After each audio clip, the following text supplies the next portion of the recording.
Hello, everybody, and welcome to another episode with Trucking with Eugene. And of course, can't forget about my good co-driver slash trainer, Fred. Always talking, always being the boss. So I just wanted to create an episode today to kind of just give you a general idea of ELDs.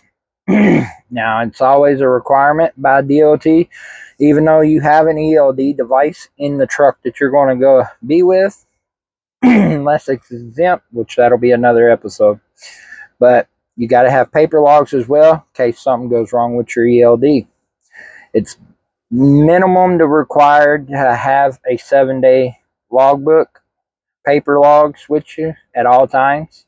But it's best to carry one of the 30-day logbooks. But it's all dependent on the company you join with. So to start with the ELD, it's different from company to company. It just depends. And first I'm going to start with, as you can see, it says USA property slash 70 hours slash 8-day work week. That's confusing to some of the new people. We will cover it. So here's my first clock that I start with. That's your 70-hour clock. As you can see, I've been running pretty good. And it's only Thursday. Then this is your 14-hour shift clock. They're different between how they put it out. The only one that stays the same is these two. Here, it'll always be drive and break, just depending on, but these can be different names. So this is your 11-hour drive. This is your 8-hour. So you got 14 hours of on-duty time and drive time. And then you got 11-hour drive time. Can't drive 11 hours straight, so that's why you have an 8-hour break clock though. So the way I do it with my drive is I drive 3.5, 4 hours before I take my 30-minute break. So that way, once I do my 30-minute break, I get the rest of my clock here, rest of my 11 hours, and I can drive until I'm shutting down. Best way to do it is when you're doing something, you log it as you do it. So I'm currently in sleeper berth. Currently, because I'm sleeping in the truck. So best practice, if you're sleeping in the truck overnight, be in sleeper berth.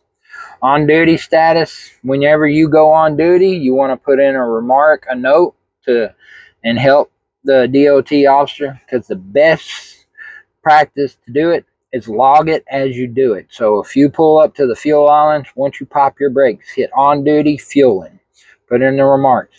The easier it is for the DOT, the lesser they're going to find a DOT violation. So the easier you make their job, the easier it goes for you. It's the way I've learned it in my 10 years of experience. So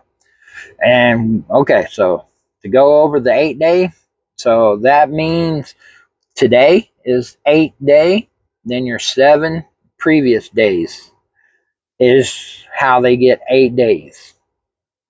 So that's why they consider trucking 8 days work weeks.